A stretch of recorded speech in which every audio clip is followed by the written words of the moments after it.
Welcome to your Get That Nugget for GCSE English Language. Today we'll be concentrating on giving you a framework to answer Paper 2 Question 4, the comparison question. This session is to complement your lessons with your teachers and not to replace them in any way. We're just going to start by recapping the aims of this question. If you remember, we're comparing ideas and perspectives, and then we're analysing the writer's use of methods to convey those ideas. I also mentioned in the previous nugget that we call this the what, how, why approach. So we're looking at attitudes and opinions of the writer, the methods they use, and then why they use those methods. What, how, why. For the purposes of this nugget, we were looking at the discoveries paper, and this was the question we planned in the previous nugget. We were looking at the different attitudes, the discovery they describe in the sources. Then we went through the source and I showed you how to approach this, where we were highlighting and then we were deciding our what, how, why. What's the attitude? How are they showing this? And why they do this with the effects. In this nugget, I'm going to show you how you turn that into a response. I've got an example paragraph here, and I want to show you how easy it is to take your notes for your what, how, why and turn them into a paragraph. I'm going to annotate as we read through just to show you how clear it is.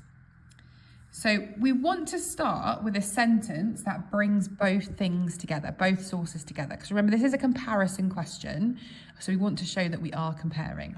So my first sentence, it doesn't offer much, but it does give a comparison.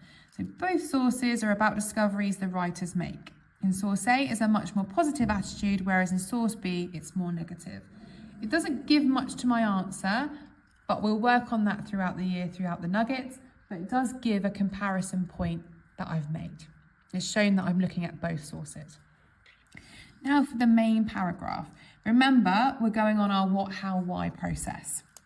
In source A, so I've named the source, the writer is shocked about his discovery. So already I have put their attitude,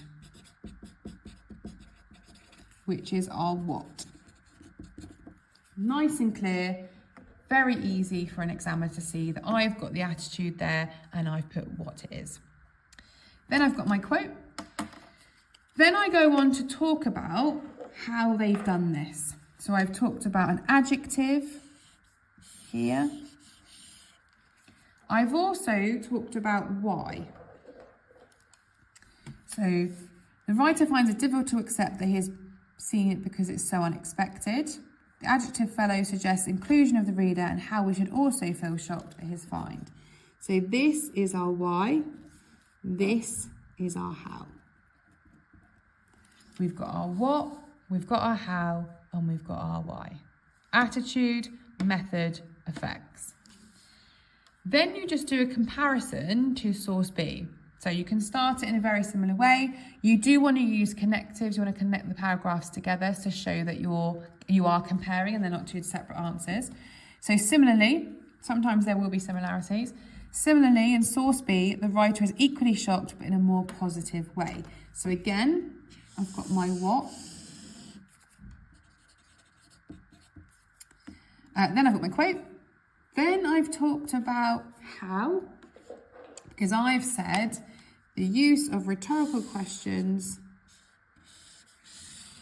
shows the writer is anticipating what he will find. So I've got my how here, and then I continue on to give my why. This in turn allows the reader to be on a journey with him and also builds suspense into what we will discover as he does. The writer is clearly someone who enjoys his discoveries and what he will find. This is my why. And I've kept it really, really simple. I haven't gone into much detail at this stage. I've given a statement. I've then said what the attitude is. I've then given quotations. I've then talked about the method that's been used. And then I've talked about why. And then I do exactly the same process for source B. And then what you would then do is you would carry on to the next point. So this was one of my golden three. If you remember in the previous nugget, I said, take your annotations, take what you found and pick 3 things. You would then turn them into 3 of these. We will build up the complexity of these paragraphs throughout the year with each nugget. But at the moment, because we're focusing on our what, how and why, for both sources, this will give you the marks that you need. And you need to repeat this 3 times. It's really important that you do talk about the methods that are used. This is the main difference between question 2 and question 4. This is all about the writer's attitudes. This is the main part of this question. You need to have that comparison of attitudes or opinions, and you need to think about what the writer is thinking or feeling or imagining or experiencing, any thoughts that they may have.